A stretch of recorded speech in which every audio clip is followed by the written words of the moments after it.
നമസ്കാരം. Raf talk ഫുട്ബോളിലേക്ക് എവർക്കും സ്വാഗതം. ഈ വേൾഡ് കപ്പിൽ താരമായി മാറിയ ഒരാളായിരുന്നു വോസീഞ്ഞ.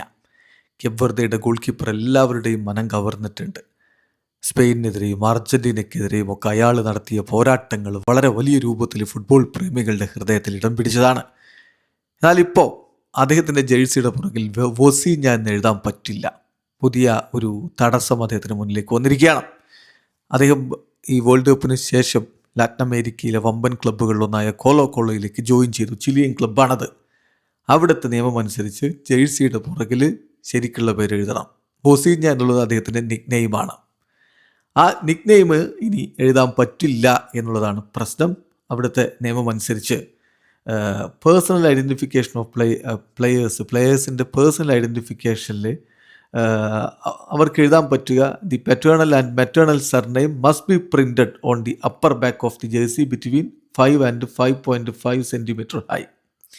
അതാണ് അത് എത്ര ഉയരത്തിലൊക്കെ ആവണം ലെറ്റേഴ്സ് വരേണ്ടത് എന്നൊക്കെ കൃത്യമായിട്ട് പറയുന്നു. And the initial of the first name may be added. വേണമെങ്കിൽ ഫസ്റ്റ് നെയിമിൻ്റെ ഇനീഷ്യലും ആഡ് ചെയ്യാൻ പറ്റും. നിക് നെയിംസ് അതുപോലെയുള്ള കാര്യങ്ങൾ വിൽ നോട്ട് ബി അലൗഡ് എന്ന് വളരെ കൃത്യമായിട്ട് പറഞ്ഞിട്ടുണ്ട്. അപ്പം താരത്തിന് പുതിയ ക്ലബ്ബിൽ ജോയിൻ ചെയ്യുമ്പോൾ വോസീഞ്ഞ എന്ന പേര് ജേഴ്സിക്ക് പുറകിൽ എഴുതാൻ പറ്റില്ല എന്നർത്ഥം.